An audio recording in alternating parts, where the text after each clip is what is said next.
এই তো সকাল সকাল চলে এসেছি ধুন্দল তুলতে, ধুন্দল বাগানে, আমার ছাদ বাগানে আর কি। এই দেখেন বেশ বড় হয়েছে, এখন এটা তুলবো।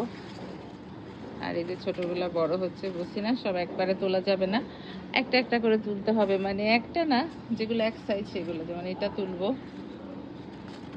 আরও আছে, এগুলা পরে তুলতে হবে। কিন্তু ব্যাপারটা হচ্ছে এই এদের তার এই পেঁচায় এই ধুন্দলের সাইজ নষ্ট হয়ে যাচ্ছে। খুলে দিই, মনে হয় খুলে দিলেই ভালো হবে।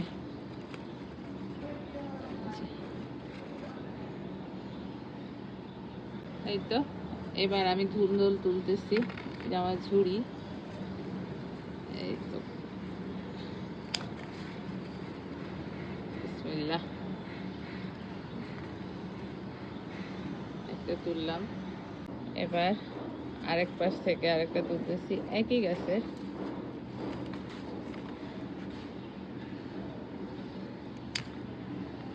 দুইটা। এখানে আরো আছে, বাট ওগুলো তোলার মতো হয়নি। আরো এই গাছে তিনটা আছে, এই যে বড় হচ্ছে মাত্র, এই দেখি সময় লাগবে।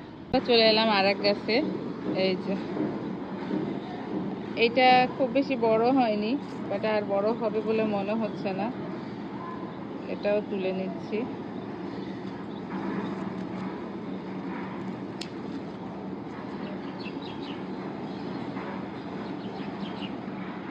ঠিক আছে, আরো দুইটা আছে, দুইটা না আরো অনেকগুলো আছে, কিন্তু এইটা তুলবো কিনা আমি টেনশনে আছি, বুঝতেছি না।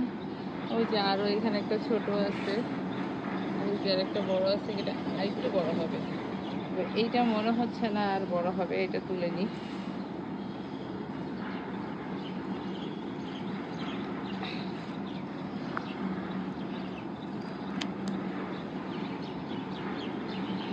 পিঁপড়া গাছে পিঁপড়া উঠতেছে, একটা জিনিস স্প্রে করবে।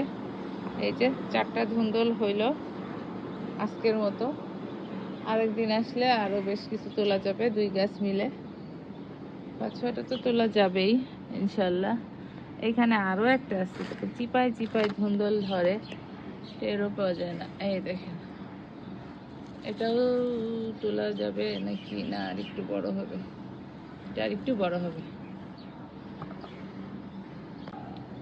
ভাবছিলাম এটা তুলবো না, মনে হচ্ছে এটা বড় নাও হতে পারে, এটাও তুলে নিই, যথেষ্ট বড় হয়েছে, এগুলোর সমানই, তাই এটাও তুলে নিলাম।